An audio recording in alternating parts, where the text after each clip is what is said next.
It is a dysfunctional culture, and a fish rots from the head down.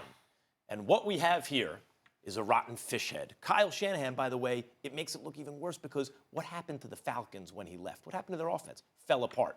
What happened to the Niners when he shows up there? Are they the best team in football right now?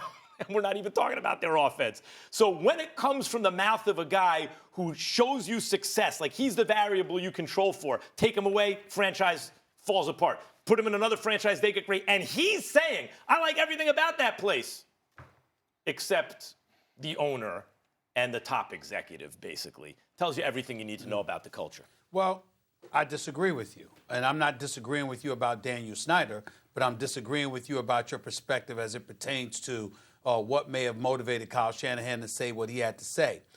Jay Gruden obviously did not do a good job. You are what your record says you are, as Bill Parcells once said, and we all know that Jay Gruden had 6 years coaching in the National Football League. He made the playoffs 1 year, and one could easily argue that the only reason he had the head coaching job to begin with, certainly why he kept it so long, was because of his last name. Let's talk about facts here. Sean McVay coached under Jay Gruden, while Jay Gruden was the head coach of the Redskins. Matt LaFleur, the coach of the Green Bay Packers, coached there, and obviously Respect. Shanahan. Listen. I'm just saying it sounds French. That's all I mean by that. I mean no disrespect towards Matt LaFleur. The point that I'm trying to make, Mr. Olson, is this: you've been in the NBA, in the NFL as a player for several years, many years. You know what I'm about to say is absolutely true. Coaches speak up for coaches. You think that Kyle Shanahan likes the fact that Jay Gruden was fired? You think that Sean McVay, who reached out and spoke to Jay Gruden on the phone in the immediate aftermath of his removal, like the fact that Jay Gruden was fired? You think Matt LaFleur or anybody else likes the fact that a coach gets fired? It amazes me. And I'm not saying they're wrong to do so because, listen, if I saw something happen to one of my contemporaries in this business, I'd probably speak up for them as well because you don't want to see people losing their jobs and having their quality of life compromised in any way. You are sensitive to that.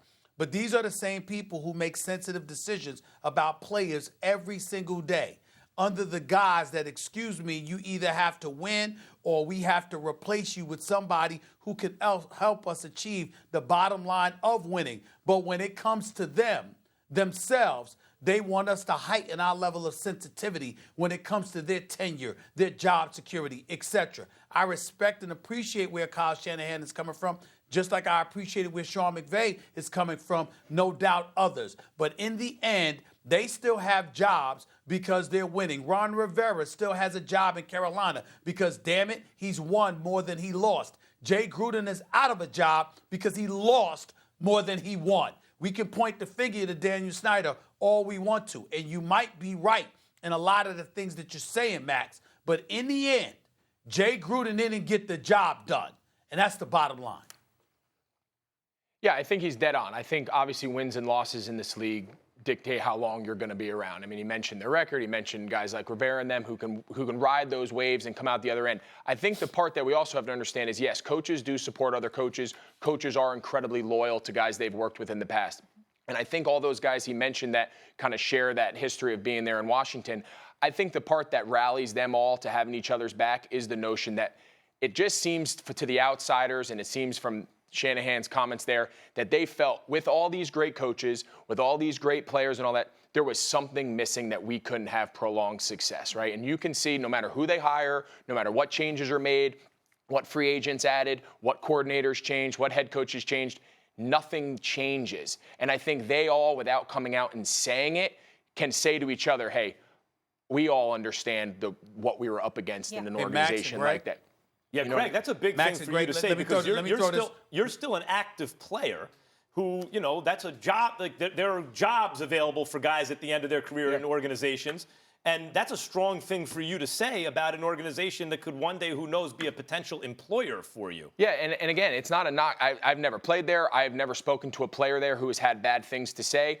I'm saying from the point of these coaches, the reason why they're all quick to support each other, why McVay reached out, why Shanahan feels, Stephen A's point of Kyle Shanahan is reacting to the firing of Gruden. I think all those guys share the sense of what could have been if we had some more framework, if we had some more support within the organization with the players that we had talent-wise, and the coaches that we had come through those doors, what could have been. That's what it seems to me reading all the writing on the wall. And here's my point that I wanted to make to Max and you, Greg, as well.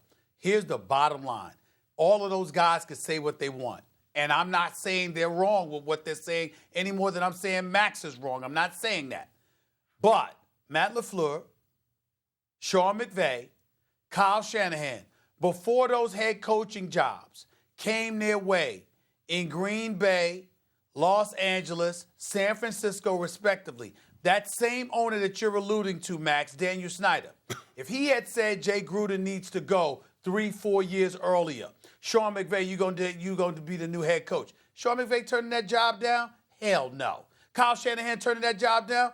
Hell no. Matt LaFleur turning that job down when you had the 27th ranked offense in Tennessee and you were the 10th choice, the 10th interview in Green Bay, but somehow after a 3-hour meeting, you get the head coaching job in Green Bay. Would you have taken the job in Washington? That's a bigger You're indictment. damn right you would have. Wait a minute. That's a bigger indictment of Washington, because what you're saying is, even though a head coaching position in the NFL is so sought after that even a dysfunctional franchise basically has their choice of the best young coordinators in the game, Washington still can't get it right. Hold on, Max. That's absolutely true. And I understand that about Daniel Snyder. But what I'm saying is they're talking, and you talked about how Shanahan's argument was basically highlighting the deficiency of ownership in Daniel Snyder. And I'm saying, yeah, but they would have took the job. Thanks for watching ESPN on YouTube. For more sports highlights and analysis, be sure to download the ESPN app. And for live streaming sports and premium content, subscribe to ESPN+.